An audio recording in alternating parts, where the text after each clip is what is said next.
Are you tired of feeling like you're waiting for the people you love to give you a reason to be happy? Have you noticed that instead of being the rock your family leans on, that you started leaning on them just to fill your days? Welcome to the Ignite Retirement Podcast. I'm Bill Hennessy, and today we're tackling one of the most powerful shifts you can make, moving from being a consumer of other people's energy to becoming a source of life again. For decades, you were the rock. You were the provider, the decision maker, the one that everyone looked to when things got tough. You had a title, a mission, a clear sense of where you wanted to fit in the world. And whether you were in the corner office or on the front lines, people counted on you. You were a generator of solutions. But now in retirement, many of you feel a subtle, painful shift. You sometimes feel like you've become a consumer of your spouse's time, your kids' attention, or your friend's schedule, and you find yourself asking for validation, waiting for others to provide the spark, the plan, the permission to enjoy your day. You're checking your phone, waiting for a text, or hovering in the kitchen, wondering what the plan is. It's exhausting, not just for you, but for the people you love. They want the person with the fire in their eyes, not the person waiting for someone else to strike the match. It's time to stop waiting for others to light your fire. The power to ignite and lead your own life is still right where you left it. It didn't retire when you did. Your career ended. Your life's work didn't. Today, we're talking about reclaiming your role as a source. The identity shift in retirement is brutal because we often focus on the wrong things. We spend years focusing on the portfolio, optimizing the withdrawals, building a financial foundation, and that's an active role. But when the daily work ends and the paycheck stops, what remains? If you don't have a plan for your spirit, you default to being a consumer.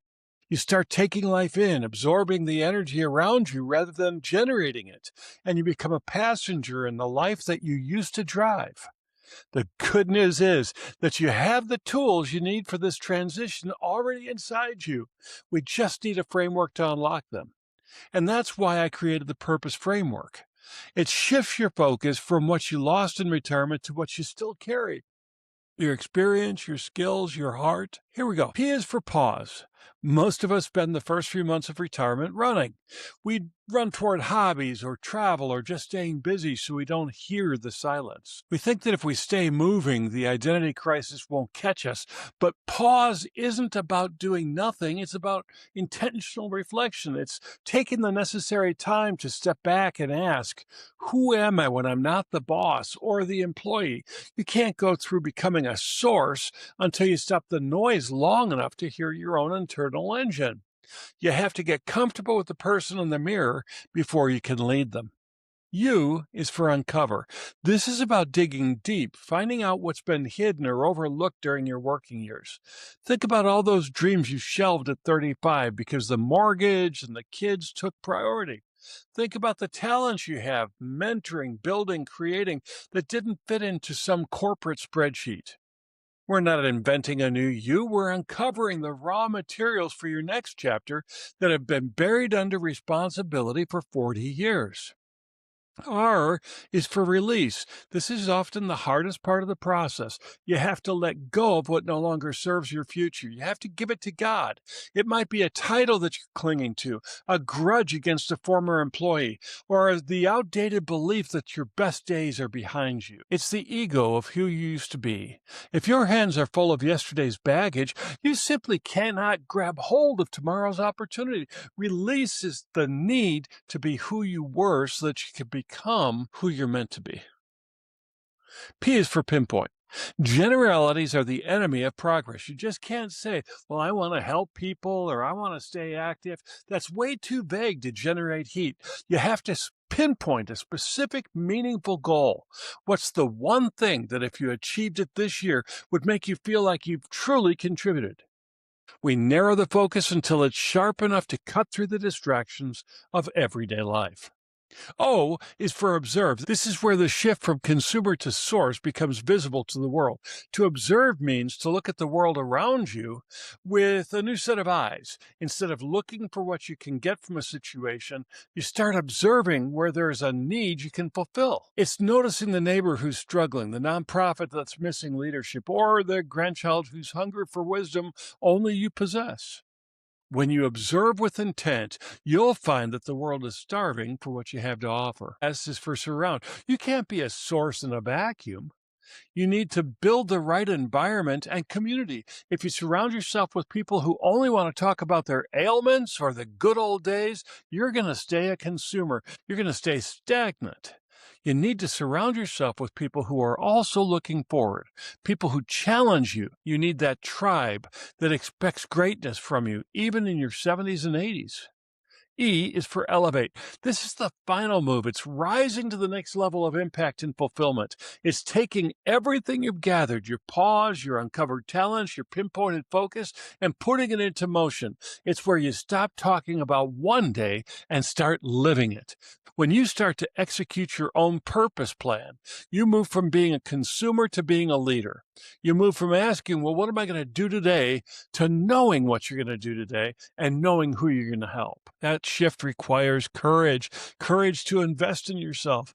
Most people in your position have invested thousands in professional development over their careers. You didn't blink at a certification or attending a seminar that would help your company's bottom line, yet so many hesitate to spend a fraction of that time gaining clarity for the most important phase of their lives. We often are more afraid of the zero in our bank account than a zero in our soul. Let's be honest, your bank account won't keep you warm at night.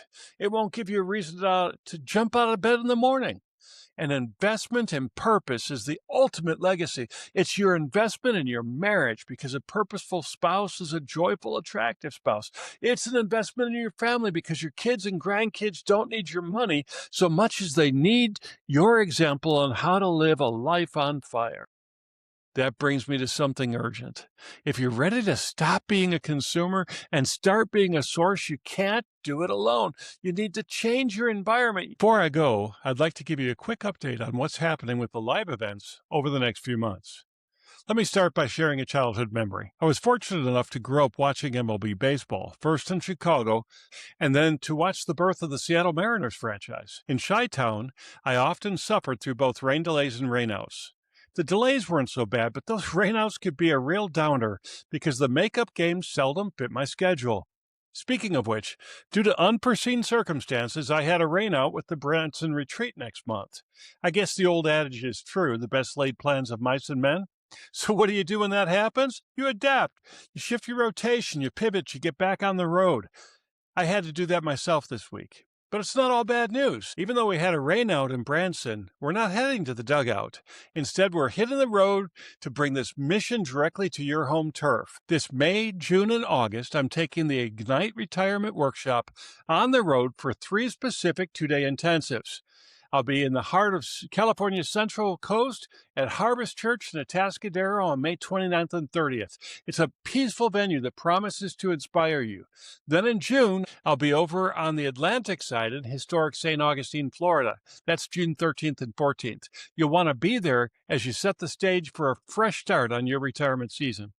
Then later in the summer, I'll be back home in Springfield, Missouri to host yet another Ignite Retirement Workshop on August 21st and 22nd at Light 360 Chesterfield. This is a special homecoming event for my friends in the Ozarks, but rest assured, you're welcome too. Now, I know that not everybody can make it to a physical workshop in California, Florida, or even Missouri. That's why I'm building a new digital community where we can walk through the purpose framework together every single day. I'm moving all my deep dive content and our community discussions to a brand new home, Ignite Retirement, on Substack. It's a move forward toward greater clarity and direct connection. Whether you meet me in a church pew in Atascadero or from your kitchen table on your iPad, the goal remains finding meaning and purpose in this season of life. Don't forget, join me next week as I reveal the full vision for the Ignite Retirement Workshops on our new digital home. Until then, keep the home fire burning. Make this season your best and live out God's purpose for your life.